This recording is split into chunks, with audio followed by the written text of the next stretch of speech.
Admiral Jack Warren stood at the viewport of Earth Coalition Fleet Command, his weathered face illuminated by the soft blue glow of distant stars, his eyes focused on a blinking red dot on the massive display screen that covered the wall. The dot represented the colony ship Dakota, carrying 2,000 settlers to their new home in the Rigel system, or at least that had been the plan. The dot suddenly vanished from the screen. Jack closed his eyes. When he opened them again, nothing had changed. The Dakota was gone, just like that. No distress signal, no debris field. Simply gone. "That's the fifth one in 5 months," said Commander Eric Bell, his voice tight with restrained anger. "Same pattern as before." Jack nodded. "Any sign of the attackers?" "None, sir. They hit hard and fast, then disappear. But it's them. It's the Krell." The Krell Dominion had appeared on humanity's radar 18 months ago. Initial scans had detected their ships at the edge of human space, observing from a distance. Earth had sent messages of greeting, invitations to communicate, offers of peaceful exchange. The Krell had never responded. Not once. Not until they started firing. "Alert the Security Council," Jack said, turning away from the view screen. "Tell them I'm on my way." The United Nations Space Command headquarters buzzed with tense activity. In the central situation room, Defense Secretary Olivia Martinez paced back and forth while holographic projections displayed the attack site where the Dakota had been lost. 5 ships, over 9,000 civilians. Olivia slammed her hand on the table. "And still no communication from them? Nothing?" Intelligence Officer Noah Clark shook his head. "Nothing direct, ma'am, but we've analyzed their attack patterns. They're systematic, targeting only colony ships heading toward the Rigel and Deneb sectors. Those sectors were uninhabited. We scanned thoroughly before sending colonists." "Yes, but based on the Krell movement patterns, they seem to consider those areas their territory, or at least within their sphere of influence." President Alan Scott entered the room, and everyone stood at attention. His normally calm face showed signs of strain. The 59-year-old leader had campaigned on a platform of peaceful space exploration and colonization. Now he faced the first interstellar crisis in human history. "Give me options," he said without preamble. Admiral Warren stepped forward. "Sir, we have 3 choices as I see it.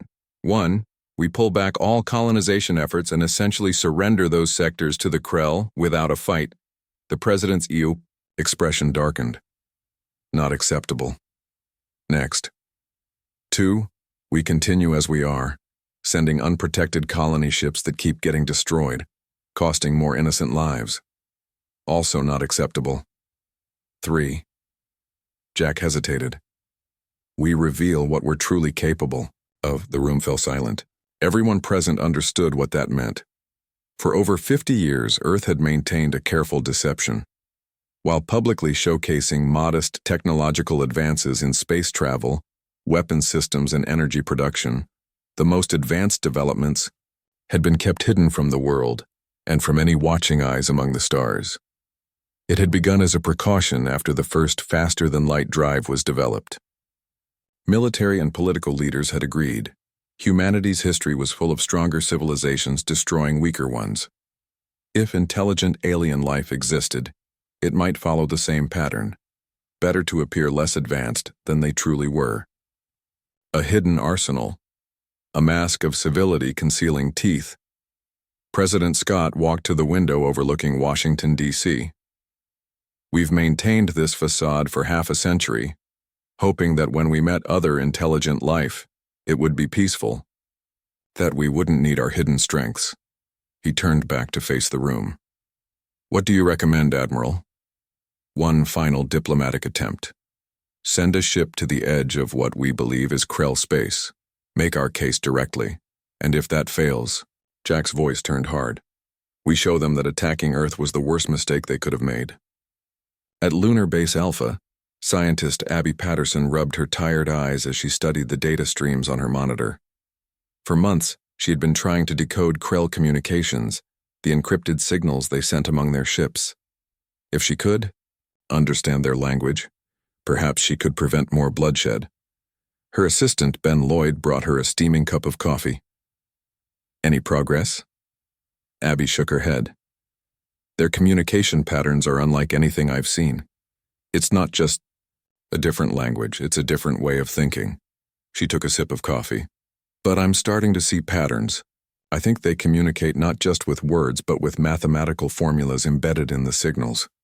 Ben looked at the screen. You think that's why they haven't responded to our messages? They don't understand them? Possibly.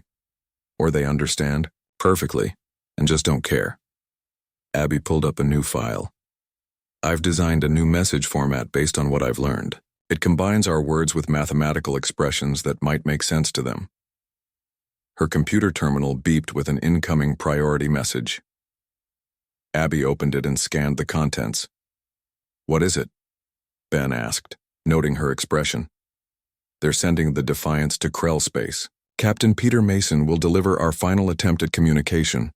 Abby's fingers flew across the keyboard. I need to finish this translation matrix now. It's going to be on that ship.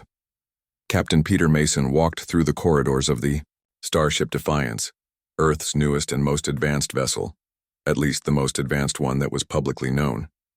The ship gleamed with newness, its systems humming with quiet efficiency. Officially, the Defiance was a diplomatic vessel with modest defensive capabilities.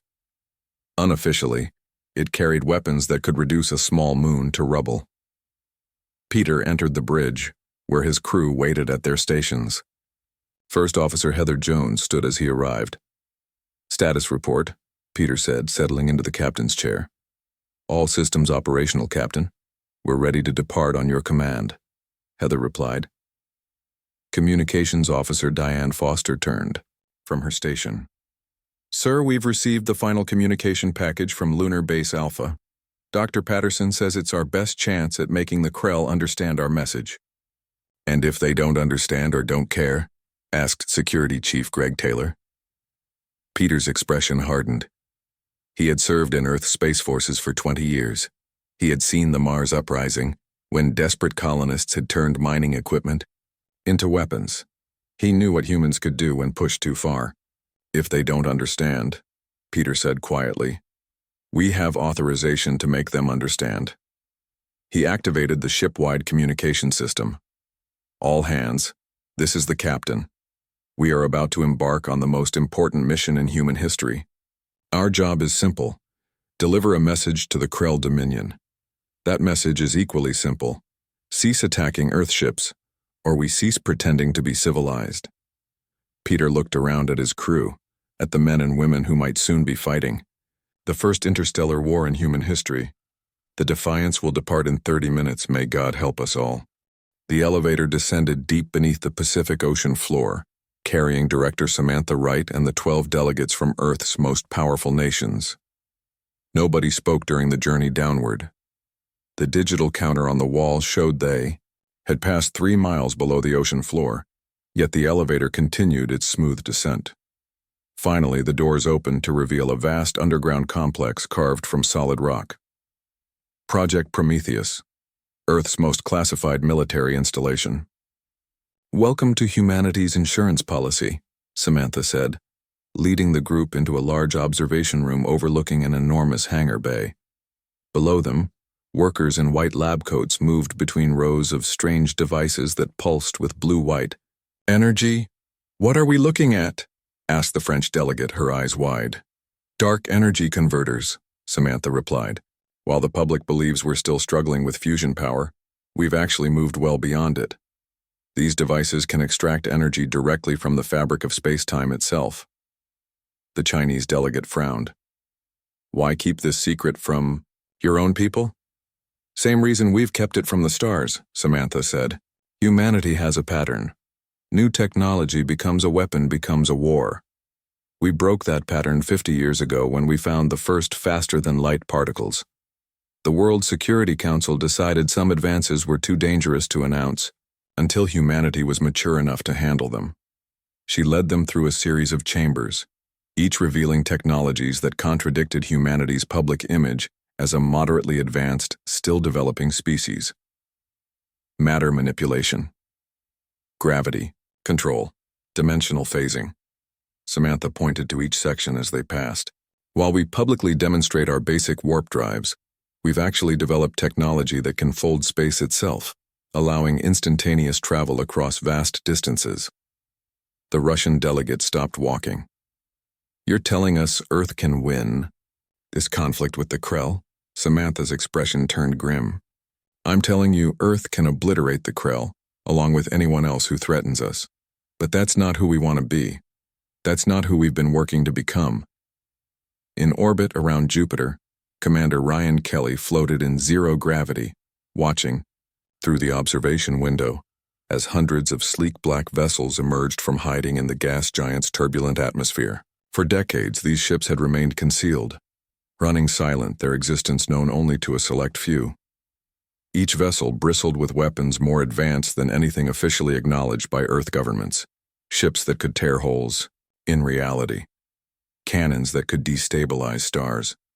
Defensive systems that could absorb incredible punishment. Ryan's communicator beeped. Kelly here, he answered. This is Admiral Warren. Status report. The Jupiter fleet is emerging from hiding, sir. All 300 vessels report ready for combat operations. Just say the word. There was a pause on the line before Warren spoke again. The word hasn't been given yet, Commander. Captain Mason is still en route to deliver our message. This is just preparation. Ryan looked out at the deadly armada assembling before him. Do you think the Krell will back down when they see what we're capable of? That depends on whether they're rational or not, Warren replied. History is full of aggressors who backed down when they realized their target could hurt them back. It's also full of aggressors who doubled down when challenged. And if they double down? Admiral Warren's voice turned cold. Then God help them, because we won't. On Mars, General Lisa Dawson stood on the observation platform overlooking the Valles Marineris Canyon system. What had once been a natural wonder was now something else entirely. A massive manufacturing complex hidden beneath holographic projections of the natural landscape.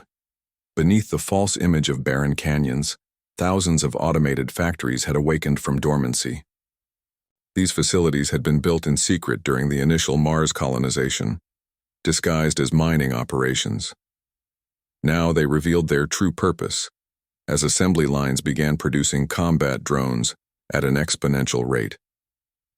Lisa's second-in-command, Colonel Frank Murphy, approached with a tablet displaying production figures.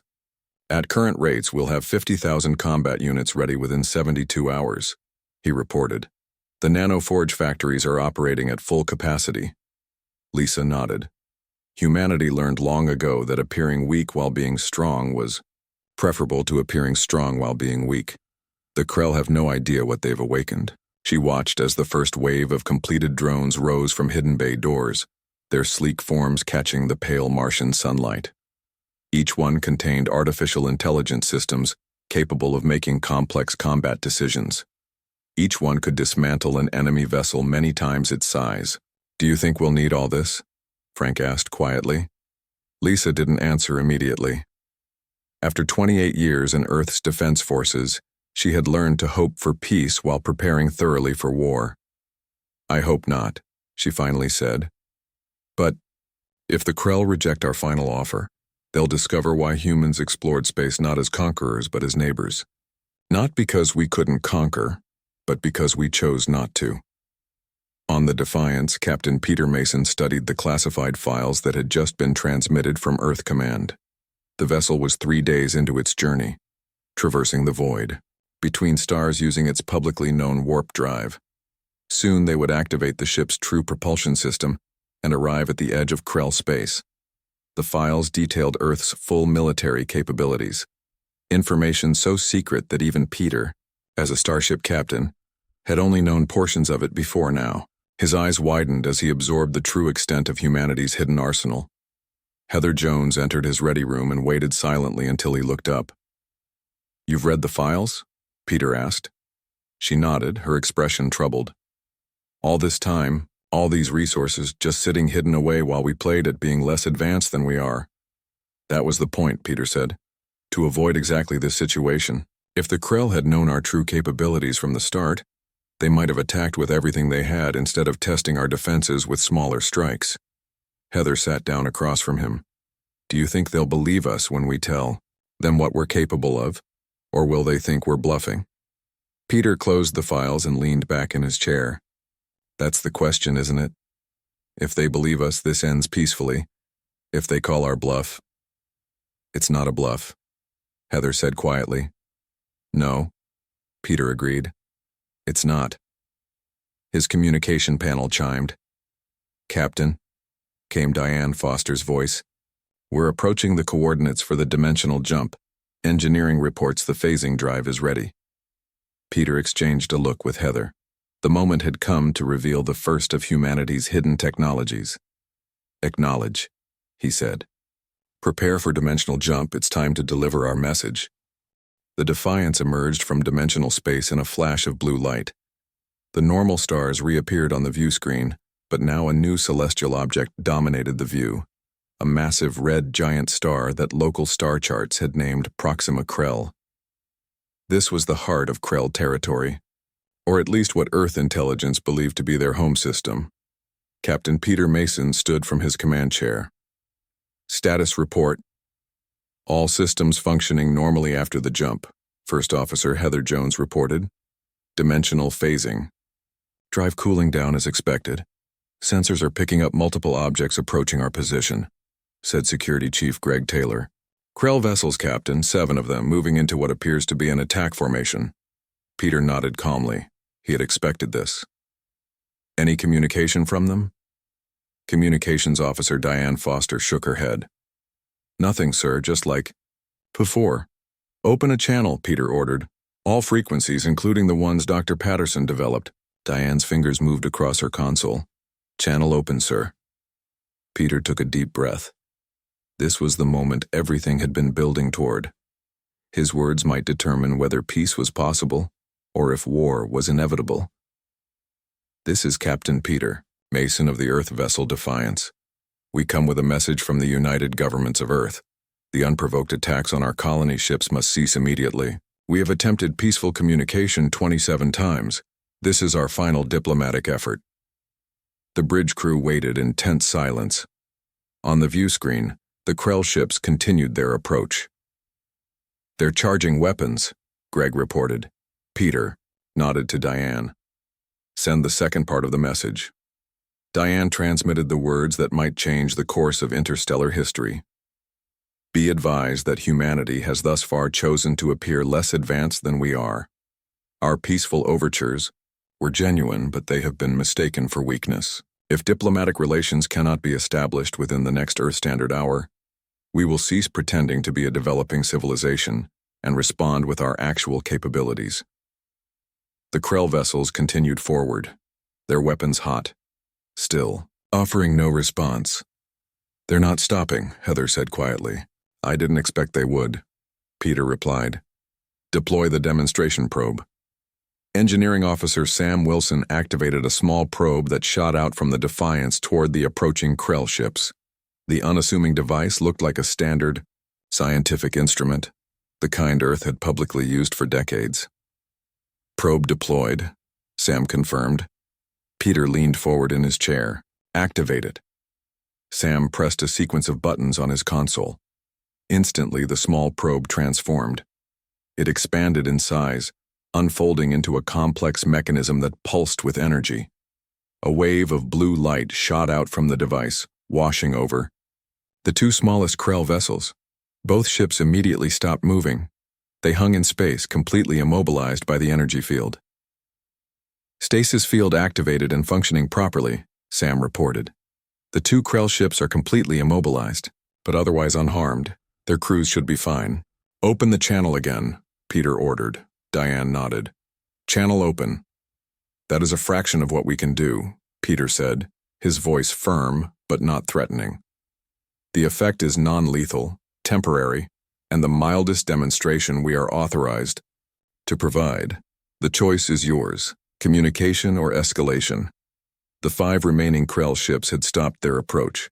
They held position, weapons still charged but not firing. And now we wait, Peter said. The clock is ticking. On Earth, the Security Council gathered in the Situation Room, watching the live feed from the Defiance. President Alan Scott stood, silent, his eyes fixed on the image of the frozen Krell ships. "How long will that stasis field hold?" asked Defense Secretary Olivia Martinez. Admiral Warren checked the data on his tablet. "About 3 hours. After that, those ships will be free to move again." "And if the Krell still refuse to communicate?" asked the Chinese delegate. President Scott's face was grim. "Then we proceed to the next level of demonstration." "Sir," interrupted a young communications officer, "we're receiving a message from Luna Base Alpha. Dr. Patterson says she's picking up unusual transmissions between the Krell vessels. She thinks they're discussing whether to respond to our message." A faint ray of hope appeared in the president's eyes. "Keep me informed of any developments." Back on the Defiance, the bridge crew maintained their stations as minutes ticked by. 48 minutes into the 1-hour deadline, Diane's console lit up with an incoming transmission. "Captain," she said, excitement in her voice, "I'm receiving a signal from the lead Krell vessel. It matches one of the communication protocols Dr. Patterson developed." Peter sat up straighter. "Put it on screen." The view screen changed to show the interior of a Krell ship. For the first time, humans looked upon the face of their adversary. The alien being had a hard, chitinous exterior, with multiple limbs and compound eyes that reflected the light in prismatic patterns. The translator built by Dr. Patterson converted the clicking sounds into English. "You claim deception," the Krell commander said, its movements agitated. "You present yourself as weak while harboring strength. This is the tactic of a predator species." Peter leaned forward. "We hid nothing. We simply didn't volunteer information that wasn't asked for. Your attacks came without questions, without attempts to communicate. We reached out 27 times before you destroyed our ships." The Krell's compound eyes shifted, focusing intently on Peter. "Untruths. No communications were received." Peter motioned to Diane, who sent a data package to the Krell vessel. "This contains records of every attempt we made to contact your people. 27 separate transmissions using 16 different methods. If you did not receive them, then perhaps there has been a grave misunderstanding." The Krell commander went still, its limbs no longer moving. After several long moments, it responded. "The data is being examined. While you examine it," Peter continued, "I would like to know why you attacked our colony ships. What threat did unarmed civilians pose to the Krell Dominion?" "The vessels entered territory marked for Krell expansion," the commander replied. "Warning beacons were placed in these systems." Peter glanced at his science officer, who shook his head subtly. No beacons had been detected by Earth's surveys. "If warning beacons were placed, we did not detect them," Peter said. "Our survey ships found no signs of claimed territory or previous inhabitants in those systems." The Krell made a series of rapid clicking sounds that the translator couldn't interpret. Finally, it spoke again. "Your species possesses the capacity for great destruction, yet you chose restraint even after we destroyed your vessels. This is unexpected." "It's called civilization," Peter responded. "Something we've worked hard to achieve. Don't make us abandon it." The Krell commander was silent for a long moment. "We request time to consult with our leadership." "Granted," Peter said. "We will hold position and await your response, but be aware that our patience has limits. We come seeking peace, but we are prepared for the alternative." The transmission ended, and the view screen returned to the image of the Krell fleet with 2 vessels still frozen in the stasis field. "Well," said Heather with a small smile, "at least they're talking now." Peter nodded, but his expression remained serious. "Talking is just the first step. We still don't know if they're willing to stop fighting." "Should we inform Earth?" asked Diane. "Yes," Peter said. "Tell them we've made contact. The Krell are finally listening." 3 hours passed aboard the Defiance. The stasis field holding the 2 Krell ships had been renewed twice with Captain Peter Mason's permission. He wanted to keep the demonstration active until they had a firm answer from the Krell leadership. The bridge crew maintained their stations, alert but less tense than before. The simple fact that the Krell had chosen to talk instead of fight was a positive sign. "Captain," Diane called from her communications station. Incoming transmission from the lead Krell vessel. Peter straightened in his chair. On screen, the Krell commander appeared again, but this time it wasn't alone. Behind it stood a larger Krell with elaborate markings on its carapace. The translator identified this new speaker as a High Commander, apparently a more senior leader. "I am High Commander Vexril of the Krell Dominion," the larger alien said. "Your message has been considered at the highest levels. We request a direct meeting between our representatives." Peter kept his expression neutral. "To what purpose?" "To verify your claims. To understand why a species with your capabilities chose the path of restraint rather than dominance." Peter glanced at Security Chief Greg, who nodded slightly, a signal that he believed the request was genuine. "We are willing to meet," Peter replied. "But first, as a show of good faith, all hostilities against Earth vessels must cease immediately, and we want confirmation that no further colony ships will be attacked." The High Commander made a gesture that the translator couldn't interpret. "Agreed. Pending the outcome of our discussions, no further human vessels will be targeted. Then, we accept your invitation to meet. We suggest a neutral location, the third moon of the gas giant in this system. It is uninhabited and provides a suitable environment for both our species." "Acceptable," the High Commander responded. 12 standard hours from now." When the transmission ended, the bridge crew exchanged cautiously optimistic looks. "Do you trust them, sir?" Heather asked quietly. Peter considered the question. "Trust has to start somewhere, but we'll take precautions. Contact Earth and update them on the situation. We'll need a diplomatic team ready to transport here within 6 hours. Back on Earth, the news that the Krell had agreed to talk spread quickly through the upper levels of government. In the Oval Office, President Scott met with his advisors to select the diplomatic team. "We need someone who understands both the scientific and cultural aspects," Olivia Martinez said. "Someone who can bridge the communication gap." The president nodded. "Get Dr. Patterson from Lunar Base Alpha. She's done more work on understanding the Krell than anyone." "Sir," Admiral Warren interjected, "we should also keep our forces on standby.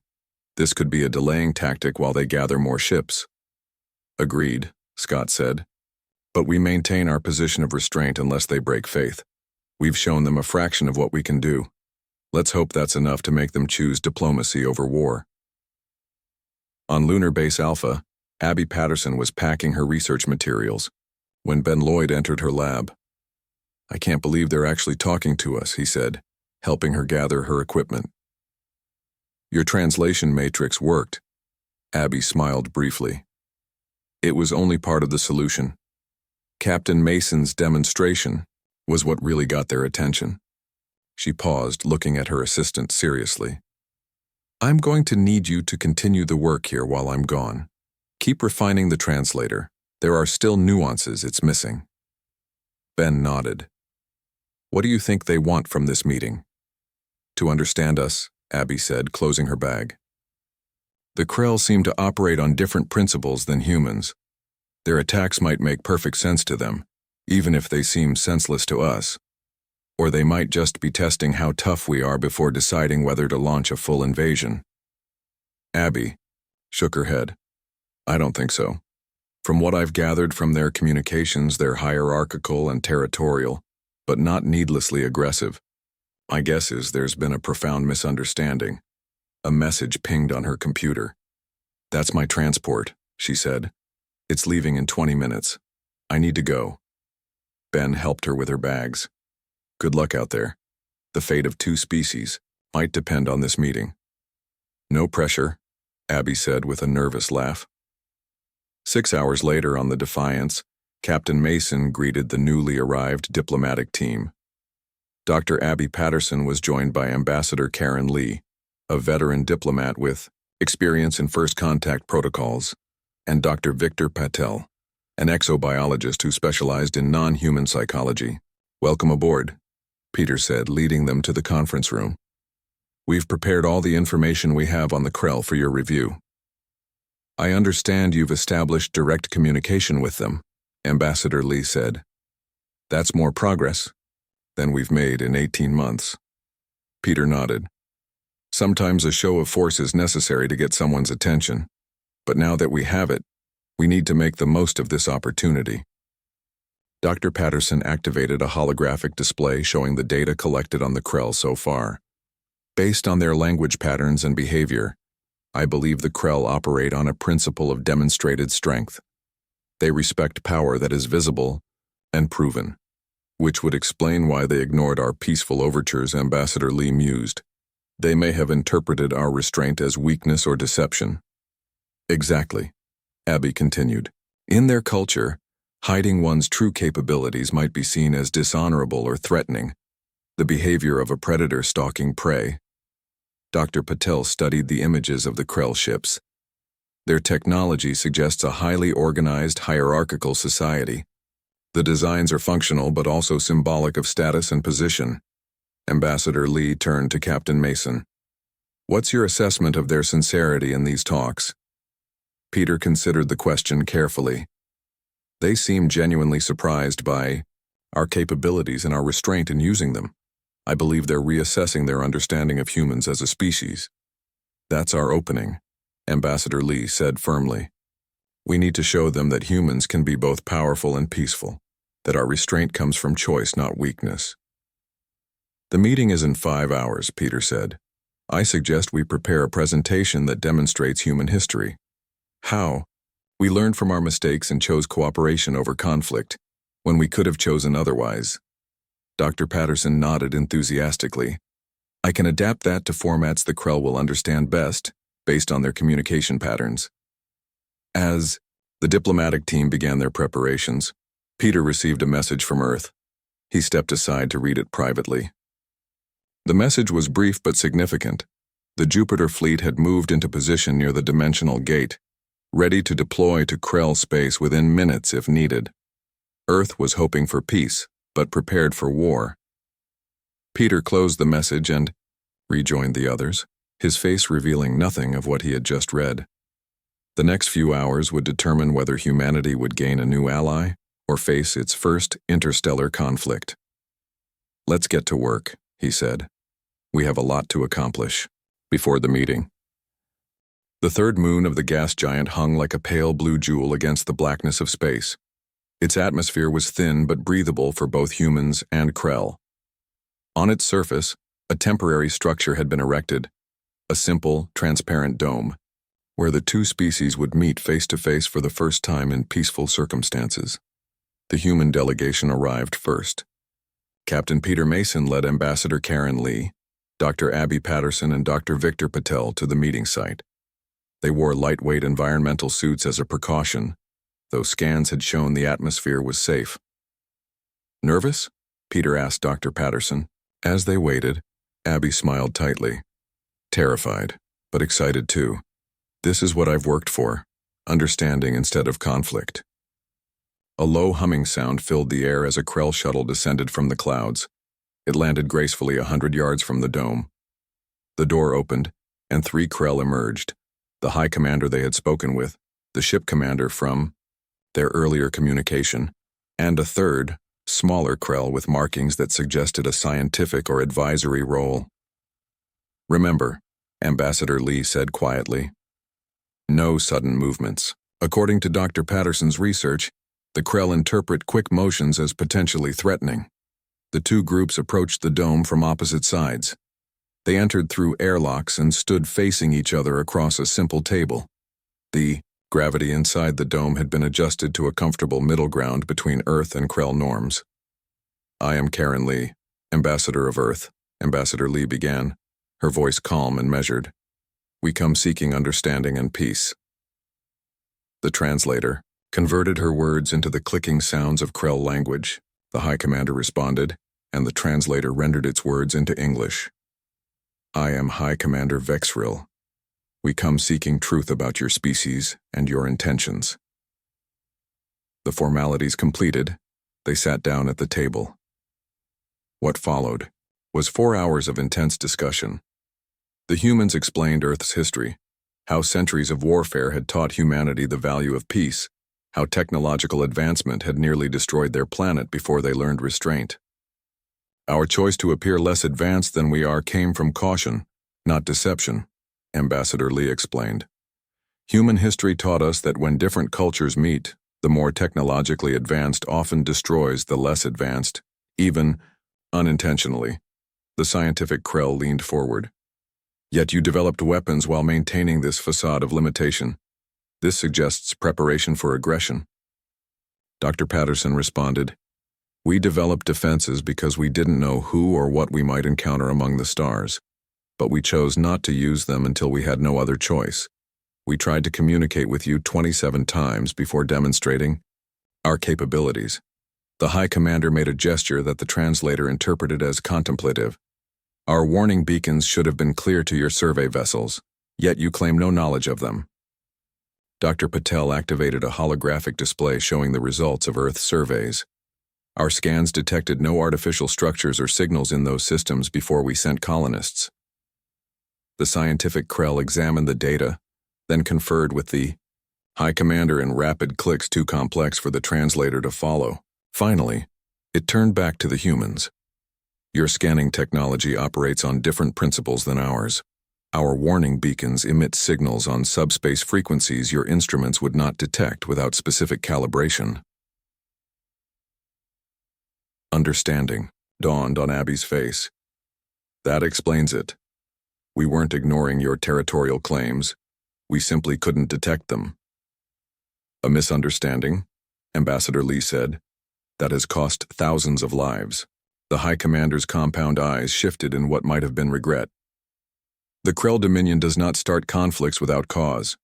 We believed you were deliberately violating our expansion zones after being warned." Captain Mason spoke up. "And we believed you were attacking us without provocation or attempt at communication. Both species acted according to their understanding," the High Commander concluded. "But only one chose restraint despite having the power to destroy." Ambassador Lee leaned forward. "We're prepared to establish clear boundaries and communication protocols to prevent such misunderstandings in the future. Earth has no desire for war with the Krell. There is room enough in the galaxy for both our species to thrive." The meeting continued with discussions of technical solutions to the communication problem, agreements about territorial boundaries, and protocols for future contact. By the end, the outline of a peace treaty had taken shape. As they prepared to depart, the High Commander approached Captain Mason directly. "Your vessel could have destroyed our ships when they approached in attack formation," it said. "Yet you chose a demonstration that caused no harm. Why?" Peter considered his answer carefully. "Because the true measure of civilization isn't the power to destroy, but the wisdom to know when not to use that power." The High Commander made a gesture the translator identified as respect. "The Krell will remember this lesson." 3 weeks later, on Earth, the Security Council gathered to ratify the treaty with the Krell Dominion. The document established clear boundaries, communication protocols, and even provisions for scientific and cultural exchange. President Scott signed the document with a sense of historical significance. Today marks a new chapter in human history, our first formal alliance with another intelligent species. After the ceremony, Admiral Warren approached Dr. Patterson. "Your work on the translator made this possible." Abby shook her head modestly. "It was Captain Mason's demonstration that really got their attention." "Speaking of demonstrations," Warren said quietly, "the Jupiter fleet has returned to hiding and Project Prometheus has gone back into dormancy. Is that wise?" Abby asked. "Now that the Krell know about our capabilities?" "The treaty includes mutual disclosure of military assets," Warren explained. "But both sides have agreed to maintain a balance of power rather than an arms race. We'll keep some of our advanced technology active as a show of good faith while returning others to reserve status." Across the room, President Scott was speaking with reporters. "This crisis has taught us an important lesson. For 50 years, humanity hid its teeth, fearing that showing our strength would invite conflict. In the end, it was precisely that strength, tempered with restraint, that made peace possible." He looked out the window at the night sky, where stars twinkled with the promise of countless other civilizations waiting to be discovered. "We go forward not as conquerors, not as deceivers, but as we truly are, a species capable of great power, who chooses whenever possible, to use that power for peace. That evening, as news of the treaty spread across Earth, people looked up at the stars with new eyes. The galaxy was not empty. It was not necessarily hostile, but it required both strength and wisdom to navigate safely. Humanity had revealed its teeth, but in doing so had also revealed its heart. The ultimatum had worked not because Earth had threatened destruction, but because it had demonstrated that it had always had the choice of destruction and had consistently chosen otherwise.